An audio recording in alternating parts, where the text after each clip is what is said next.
अस्सलाम वालेकुम नाज़रीन, मेरा नाम इदरीस है। मेरी उम्र 22 साल है। मेरी फैमिली में टोटल 4 अफराद ही थे। हम 2 बहन भाई और अम्मी अबू। मेरी सगी माँ 5 साल पहले ही इस दुनिया से चली गई थी। मेरे अबू ने दूसरी शादी कर ली थी क्योंकि मेरे अबू जवान ही थे और उनकी उम्र अभी 40 साल है। मैं बहन भाइयों में सबसे बड़ा हूँ। मेरी एक बहन भी सौतेली है और वो मेरी दूसरी माँ से है। मेरी सौतेली बहन की उम्र अभी 16 साल है और मेरी सौतेली बहन का नाम राबेल है। राबेल बहन की उम्र अभी 16 साल थी, लेकिन राबेल बहन दिखने में 20 साल की लगती थी और बहुत जल्दी जवान हो चुकी थी। मैं भी राबेल बहन की जवानी पर फिदा था। जब भी उनको घर में देखता या आसपास देखता तो मेरे अंदर हलचल मचलने लगती, क्योंकि मेरी बहन राबेल इतनी खूबसूरत थी कि उसको देखकर मेरे औसान खता हो जाते थे और मैं होश की दुनिया से गायब हो जाता था। मेरे अबू जमींदार थे और हमारे पास 10 एकड़ जमीन थी। हमारा दारोमदार जमीन के ऊपर ही था और हमारे हालात बहुत अच्छे थे। हमारे पास काफी मिकदार में रोजी होती थी, इसलिए मुझे खाने पीने की कोई भी तंगी महसूस नहीं होती थी। मैं बाप के पैसों पे ऐश करता था। मैं बाप से सगा था और माँ से सौतेला था, इसलिए मेरी माँ मेरे साथ कुछ ज्यादा खुशगवार ताल्लुक नहीं रखती थी। मेरी सौतेली माँ अक्सर मेरे साथ लड़ाई झगड़ा करती और मुझे खुश नहीं रखती थी। मैंने कई दफ़ा अबू को शिकायत की तो मेरे अबू मेरी सौतेली माँ को काफ़ी ताने देते थे और मारते थे, लेकिन वो थी कि अपनी बेटी राबेल को ही अहमियत देती थी। उसको अच्छा खाना देती और उसकी सारी ख्वाहिशात पूरी करती, लेकिन मेरे साथ अच्छी नहीं चलती थी।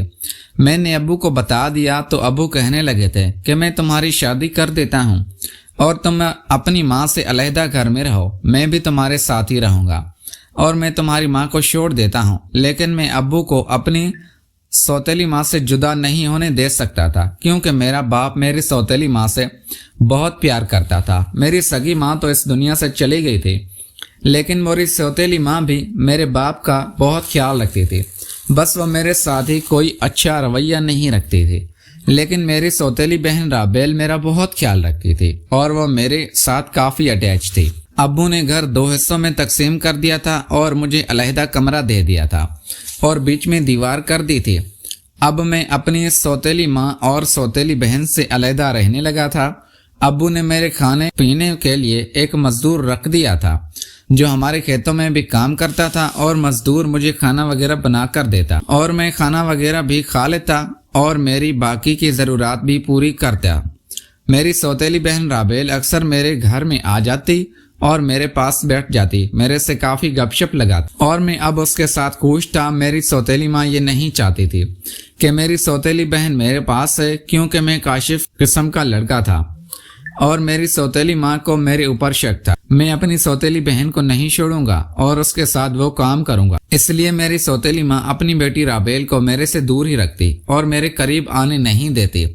मैंने अपनी तालीम मुकम्मल कर ली थी और मेरी सौतेली बहन MA कर रही थी, इसलिए उसकी पढ़ाई का मसला था। एक दिन मेरी सौतेली माँ को अपने मायके जाना था और वो मेरी बहन राबेल को भी साथ ले जाना चाहती थी, लेकिन राबेल बहन ने मेरे साथ रहने की हामी भर दी थी और कहा था कि भाई इदरीस के साथ ही रहूंगी, तुम चली जाओ, क्योंकि मेरी पढ़ाई का मसला है। मेरी सौतेली माँ मायके चली गई तो घर में हम दोनों बहन भाई अकेले ही रह गए थे। अबू ज़मीन में सोते थे और कभी कभार घर आ जाते थे, इसलिए घर में हम दोनों बहन भाई थे। तो मेरे अंदर शैतान गालिब आ गया था और मेरा दिल किया था कि राबेल बहन के साथ वो काम करूं जिससे मुझे सुकून मिले। राबेल बहन को मैंने अपनी फरमाइश बता दी थी, वो भी मान गई थी और मेरे साथ करने के लिए राज़ी हो गई थी। मैं राबेल बहन की बैटरी में अपना चार्जर डालने लगा था और मुझे काफ़ी सुकून मिलने लगा था। मैंने राबेल बहन की बैटरी में 10-20 मिनट अपना चार्जर डालकर रखा था और मुझे सुकून मिलता रहा था। अब मैंने राबेल बहन की बैटरी को अच्छी तरह चार्ज कर दिया था और वो मेरे से खुश हो गई थी। अब जब भी मौका मिलता हम दोनों बहन भाई ये काम कर लेते थे। प्यारे दोस्तों, अगर आपको ये हमारी कहानी पसंद आई है तो इस वीडियो को लाइक करके चैनल को लाजमी सब्सक्राइब कर दें। इस तरह की और भी अच्छी अच्छी कहानियाँ देखने के लिए अगर